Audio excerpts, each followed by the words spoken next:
Hello everyone. Today we are on our new chapter, that is P block elements. So we will start this chapter today.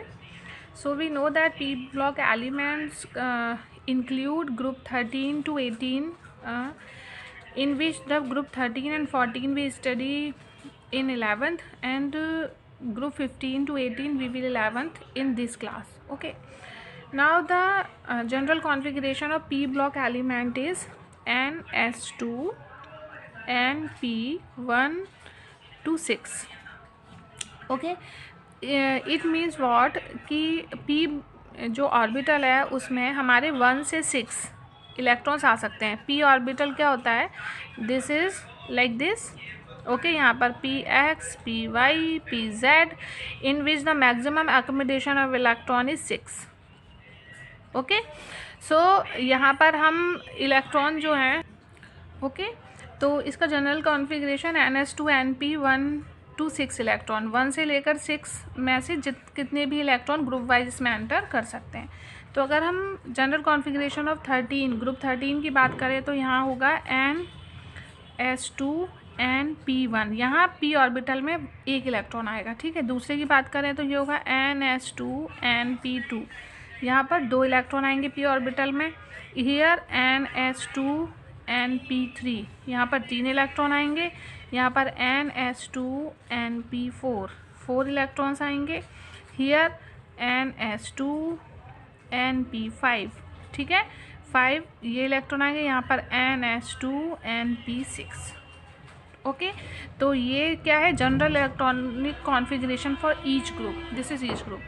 Now P block elements are special type of elements which have all the 3 variety, that is they have non-metals, they have metals and they also have metalloids in them.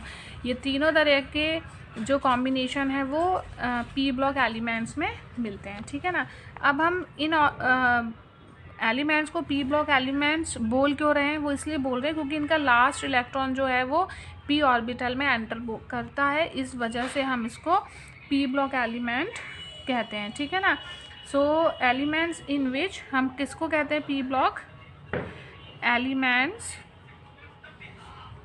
In which the last और valence, ठीक है, या तो last electron बोल लीजिए या उसे valence electron बोल लीजिए, एंटर्स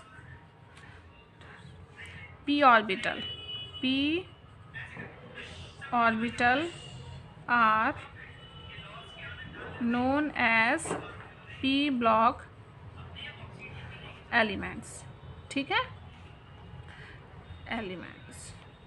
चलिए एक एग्जांपल ले लेते हैं. फ्लोरीन का एग्जांपल ले लेते हैं. ठीक है, फ्लोरीन का एटॉमिक नंबर 9 है. इसका अगर हम कॉन्फ़िगरेशन करें 1s2 2s2 एंड 2p5.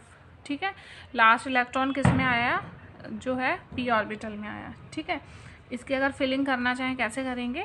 देखिए, 1s का ब्लॉक बनाओ, 2s का बनाइए, P का बनाइए.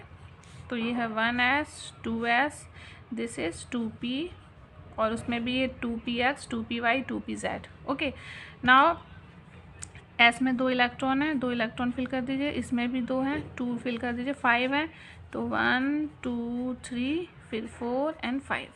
ठीक है, तो ये क्या है? हमारा P ब्लॉक एलिमेंट है. राइट.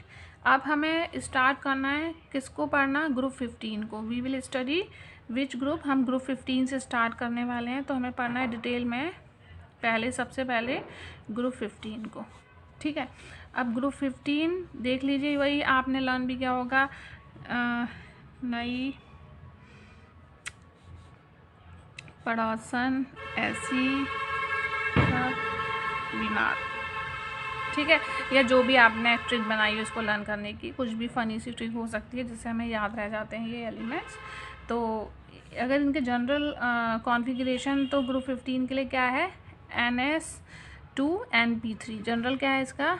NS2 NP3 ये रहेगा इसका. ठीक है, तो जो लास्ट वाला हम कॉन्फ़िगरेशन से अगर शुरू करें तो यहाँ पर आएगा 2s2 2p3.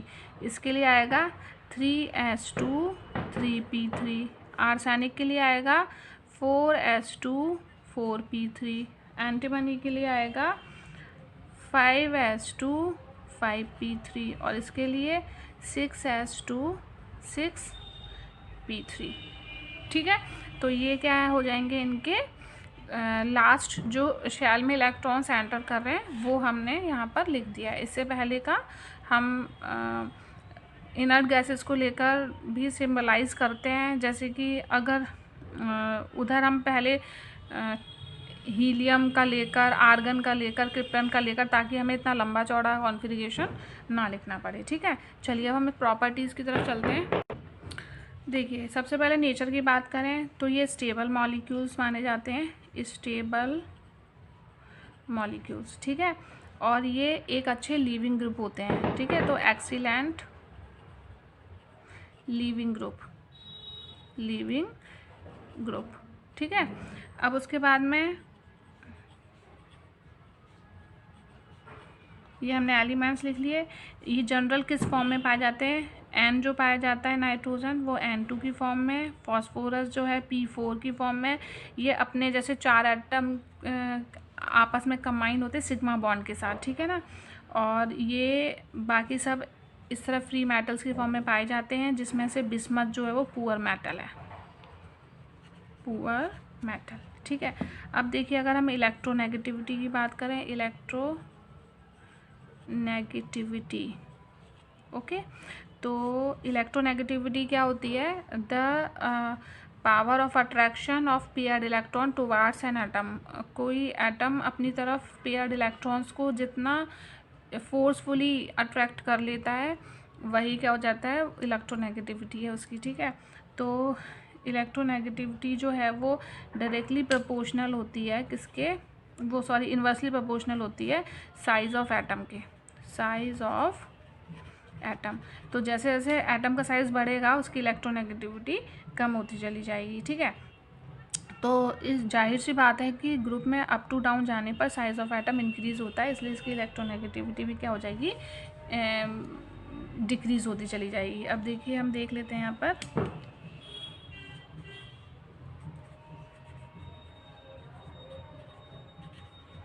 ठीक है, इसकी इलेक्ट्रोनेगेटिविटी 3 होती है, इसकी 2.18 के करीब, इसकी 2.1, इसकी 2.0, इसकी 1.9। ठीक है, तो ये कम होती चलेगी इलेक्ट्रोनेगेटिविटी। अंदर अगला देखते हैं एलोट्रॉपी।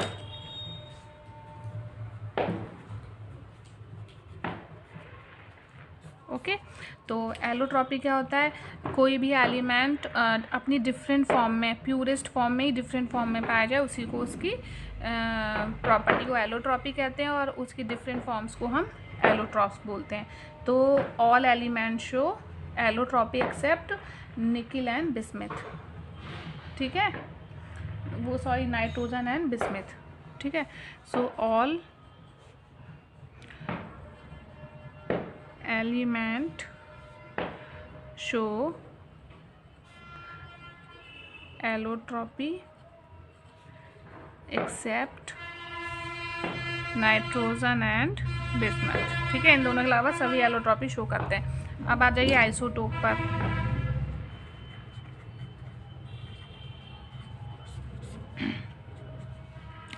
तो आइसोटोप क्या कि जो सेम एटमिक नंबर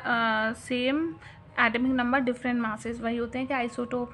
तो all have isotopes, all have isotope, सभी के आइसोटोप्स होते हैं। ठीक है ना, हम नाइट्रोजन का लिख देते हैं N14 और N15। ठीक है, चलिए अब atomic radius.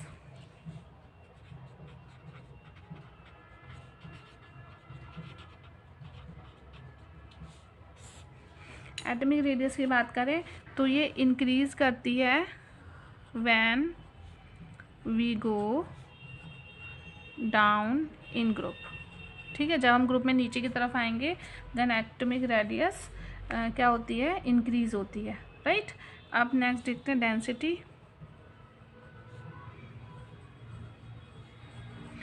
When we go down in a group atomic number also increases. तो इस तरीके से इसकी डेंसिटी भी क्या हो जाती है? इंक्रीज़ हो जाती है। ठीक है, एटॉमिक नंबर इंक्रीज होगा, नंबर ऑफ मॉलिक्यूल्स बढ़ेंगे, डेंसिटी भी जाहिर सी बात है अपने आप इंक्रीज ही हो जाएगी। ठीक है, मेल्टिंग पॉइंट की बात करें, मेल्टिंग पॉइंट, ठीक है, ये भी इंक्रीज होता है when we go down in a group, when we go down. ठीक है, नेक्स्ट बात करें बॉइलिंग पॉइंट की, बॉइलिंग पॉइंट। ओके, तो बॉइलिंग पॉइंट जो है ये भी ऑब्वियस सी बात है इंक्रीज़ होगा, जैसे नंबर ऑफ एटम्स इंक्रीज़ होंगे, मॉलिकुलर मास इंक्रीज़ होगा, बॉइलिंग पॉइंट भी क्या हो जाएगा, इंक्रीज़ हो जाएगा। ठीक है, अब एक्सेप्शन पे आ जाइए। एक्सेप्शन क्या है यहाँ पर एक्सेप्शन ये है कि size of antimony and bismuth is similar due to the introduction of D and F block lanthanoid contract. Now see, यहाँ पर हम साइज़ को लेकर एक एक्सेप्शन है कि size of antimony and bismuth दोनों का सिमिलर होता है। क्यों? क्योंकि वहाँ पर डी और एफ ब्लॉक इंट्रोड्यूस हो जाते हैं। ठीक है, जिसकी वजह से उस पर लैंथेनॉइड कॉन्ट्रैक्शन काम करता है, उसके इन्फ्लुएंस की वजह से इनका साइज़ भी क्या हो जाता है, अप्रॉक्सीमेटली सेम हो जाता है। अब बॉन्ड स्ट्रेंथ पर आ जाइए। बॉन्ड स्ट्रेंथ जो है वो जब हम डाउन टू ग्रुप जाते हैं तो वो नाइट्रोजन से बिस्मथ की तरफ, तो वो सिंगल बॉन्ड स्ट्रेंथ डिक्रीज़ होती है। क्यों? क्योंकि एटम का साइज़ बढ़ेगा, एटम का साइज़ बढ़ेगा तो बॉन्ड की लेंथ भी बढ़ेगी, और जितना छोटा होता है बॉन्ड उसको ब्रेक करना उतना डिफ़िकल्ट होता है, और जैसे जैसे वो बड़ा होता चला जाएगा उसको ब्रेक करना उतना ईजी हो जाएगा, तो बॉन्ड स्ट्रेंथ भी क्या हो जाएगी, कम होती चली जाएगी। अब नाइट्रोजन यहाँ पर एक्सेप्शन है। क्यों? क्योंकि नाइट्रोजन का साइज़ बहुत स्मॉल होता है और उसके लोन पेयर रिपेल करते हैं एक दूसरे को। ठीक है, तो इस वजह से वो अपने दूसरे एटम के साथ ट्रिपल बॉन्ड का फॉर्मेशन करता है। तो इसके केस में जो ट्रिपल बॉन्ड है वो तो बहुत स्टेबल है, और इसको बहुत डिफ़िकल्ट भी है इसको ब्रेक करना, क्योंकि डबल बॉन्ड का साइज़ सिंगल बॉन्ड से छोटा होता है, और ट्रिपल बॉन्ड का साइज़ जो होता है वो डबल बॉन्ड से भी छोटा होता है, तो इसलिए ये यहाँ पर इसकी स्ट्रेंथ ज़्यादा मानी जाएगी। ठीक है, अब देखिए ऑक्सीडेशन स्टेट, ग्रुप 15 के एलिमेंट की बात कर रहे हैं तो हमारा कॉन्फ़िगरेशन 285 होगा। अब इट में भी पॉसिबल कि ये एलिमेंट जो है ये 5 इलेक्ट्रॉन किसी को डोनेट करके +5 ऑक्सीडेशन स्टेट गेन करें, या फिर 3 इनको कोई डोनेट कर दे तो ये -3 ऑक्सीडेशन स्टेट को क्या करें, गेन करें। ठीक है, तो इसलिए इनकी ऑक्सीडेशन स्टेट वेरी करती है -3 टू +5। ऐसा दोनों कंडीशन है, ये 5 किसी को दे तो +5 ऑक्सीडेशन स्टेट, और 3 किसी से ले लें तो -3 ऑक्सीडेशन स्टेट। ठीक है, अब नेक्स्ट पे चलते हैं हम ऑक्सीडेशन प्रॉपर्टीज़ ऑफ हाइड्राइड्स पर। ठीक है, पहले तो हम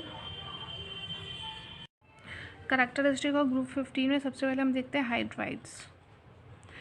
Hydrides, when the group 15 element react with hydrogen they form their hydrides। हम देख लेते हैं इसको। ठीक है, तो ये हाइड्रोजन के साथ जब रिएक्ट करेगा तो ये बनाएगा NH3, this will form PS3, this will form AsH3, this will form SbH3, this will form BiH3। ठीक है, अब चलिए हम चलते हैं ऑक्साइड पर, ऑक्साइड्स। ठीक है, तो अगेन वी विल राइट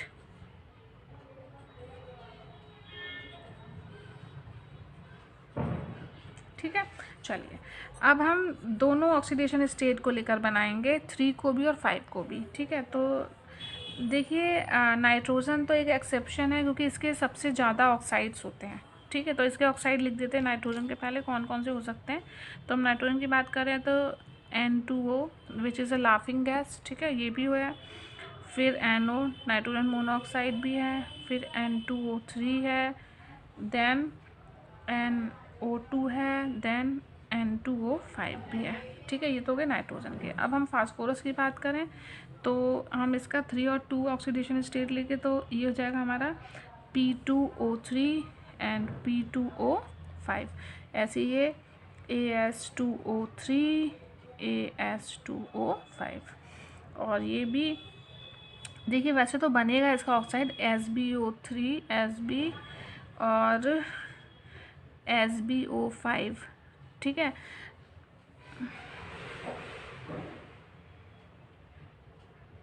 और बिस्मत का भी हमारा बनता है Bi2O3 और Bi2O5। अब क्या है कि देखिए इनके जो ऑक्साइड है ना, ये स्टेबल नहीं है। एंटीमनी के ऑक्साइड जो वो स्टेबल नहीं है, तो वो किसी हैलो ग्रुप के साथ रिएक्ट करके अपने हैलो ऑक्साइड्स बना लेते हैं, ठीक है। तो ये इस फॉर्म में ना मिलकर हमको किस फॉर्म में मिलता है, ये हमको मिलता है, so it will found in state SbOX, ठीक है। ये हेलो ग्रुप से रिएक्ट करने के बाद इस स्टेट में पाया जाता है। Now we will see the next characteristic of properties, okay.